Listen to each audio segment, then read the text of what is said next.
Yes, a big hand for Itchy the Blind Gunman. And of course, you were, I just want to get that right, Paradise Falls. My name's, is this one? Are we on? Are we on? Testing, 1, 2, 3. Testing. Technical difficulties? My film was Paradise Falls. Paradise Falls, ladies and gentlemen, so we'd have that one out there. Okay, I'll begin this one. We'll start with Itchy the Gunman. I'm actually kind of familiar with the Guns of the Golden West. I go every year to a place called Empty Town and see them, and we camp and we watch the gunfights that they put on there, so I recognize a lot of those faces. And of course, I recognize the grindhouse feel that you put to your movie, and I know there's a very Italian Western feel to what you've done there, so you must be a huge fan of the Italian Western genre, yep. I imagine. Yep. And are you a big fan of of course, Sergio Leone style Westerns, but then there are the substandard not Leone Westerns, but the Corbucci movies and things like that, which I am a huge fan of, so I really enjoyed that element of it, that you took that. So where are you as a filmmaker? Do you enjoy the Western genre, or do you have a whole cavalcade of history behind your filmmaking? Oh yeah, I do. I do a lot of. Well, I did a Western horror. Like I do a lot of horror films. But I always like Westerns. I think they're fun and pretty, and yeah. So I do a bunch of different films. But yeah, I enjoy Westerns. I have a soft spot. That was like this. We shot that in a day with a crew of 4 people. Yeah, so it's really just put together with the Guns of the Golden West. So. I really like the intro to it. How long did that take you to make? I did that in a weekend using Motion, the $50 program you get with your iMac. Wow, that's amazing. Yeah, and a little bit of pot. That's my favorite part of filmmaking. That gets everybody happy. I'd just like to comment too that I'm a big spaghetti Western nerd. Like I had to collect them all. So I have a collection of a movie that I just bought recently called Blind Man with Tony Anthony and Ringo Starr. Oh, I haven't seen that one. Oh, it's great. And all his movies are exactly the same. He's always got a cavalcade of women that he has to save. Tony Anthony, and he plays sort of the virtuoso kind of Clint Eastwood character, but it's just that he kind of produced and directed his own westerns and stuff, and it's just like I would love to make my own western, so that's why I'm just in. Oh, you make westerns? I'm a big fan automatically. I have plans to make more. Okay, well I would like to be in one. Okay. I like the beard. I'll give you a card. Okay. And of course, on the adventure that you took us on again, I kept writing down things like the anti-environmental horror. You changed genres on me so many times there that I was like, it was like a magic trick that I didn't know where it was going. So truly, it started out like it was going to be scary, it was going to be a coming-of-age movie, it was an environmental movie, and then it became, again, back to your thematic type of movie of looking for that margin in the sky again, I think. So any comments you'd like to make? Yeah, I guess there's I guess originally, like when we were coming up with Paradise Falls, we went through like quite a few different drafts of the film. So we started with the 2 characters, Sonny and Derek, and I almost tried to write it as if it was an adventure serial for these kids, so like the Hardy Boys or something, and it was really sort of influenced by Huckleberry Finn and Tom Sawyer and like those childhood adventure novels. But then sort of like throughout the experience, it became a movie kind of about movies in a lot of ways, as well as obviously a movie that's kind of commenting on suburban sprawl. But I kind of see Paradise Falls as like almost a pastiche of my favorite films that I used to watch growing up, like The Shining and Godard films, and like there's kind of everything mixed into one. So.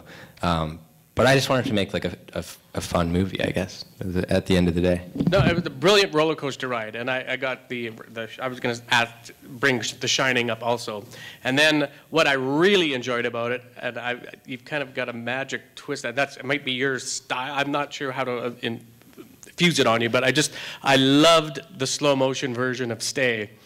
That song, that was just creeping me out, but enjoying me, and I was involved. It was like pleasant and scary at the same time. So I really thought that was a clever twist on it, and really got me personally absorbed in it.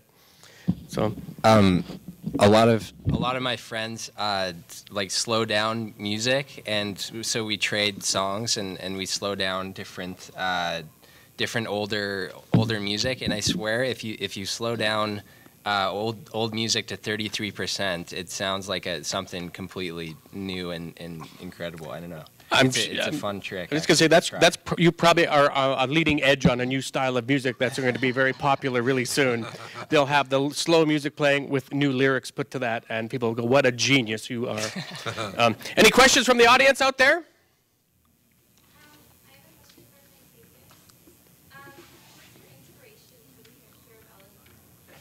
For Eleanor, the inspiration actually, I guess,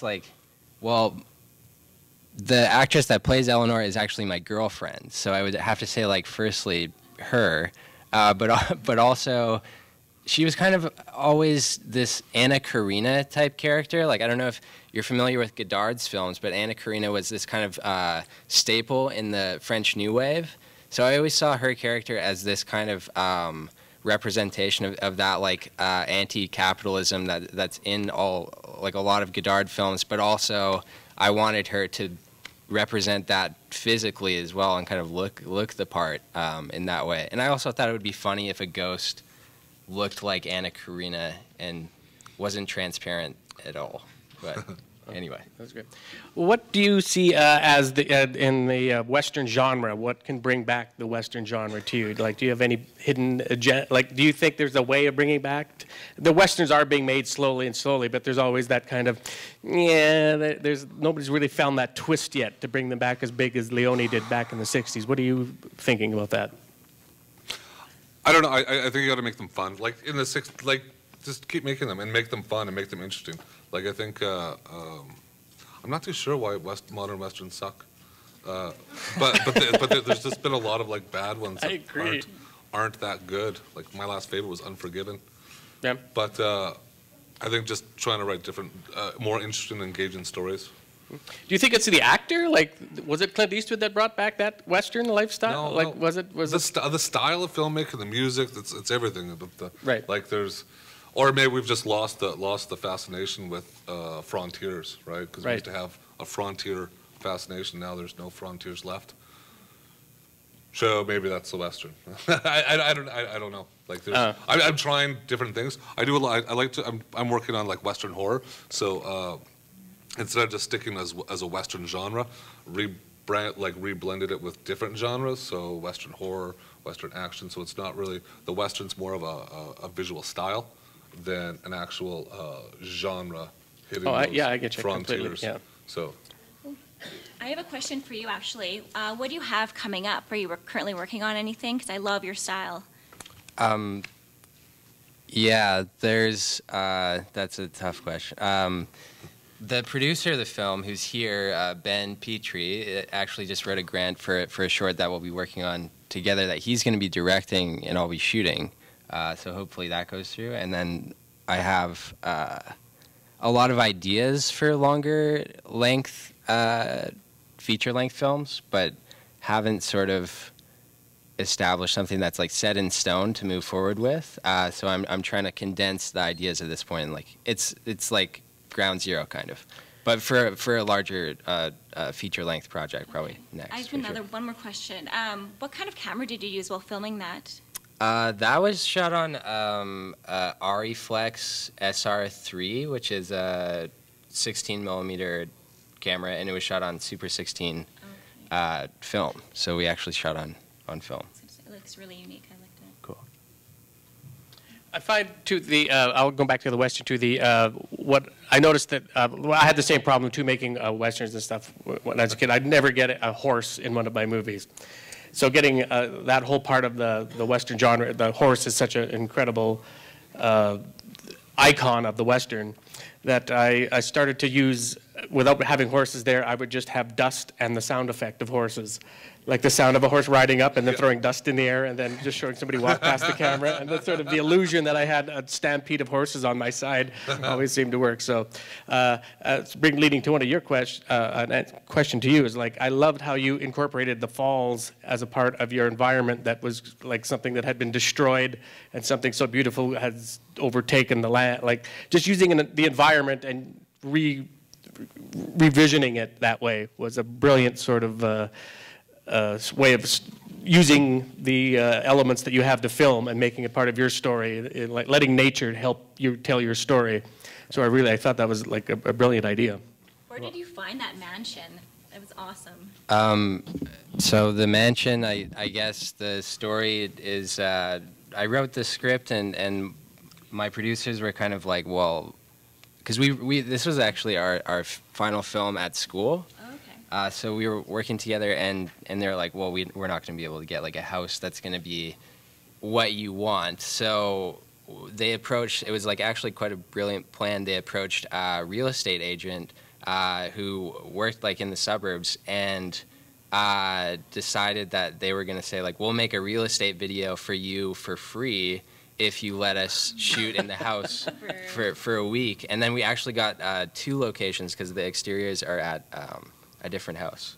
So they were very kind to us. And you must have attended some Werner Herzog lectures to get that concept of using people for their, just using those kind of things, the ways of getting your films made. Because he's had some great stories about utilizing that. We lost one of the snakes crawled off in the house, so we didn't end up finding him. You never found it? Yeah.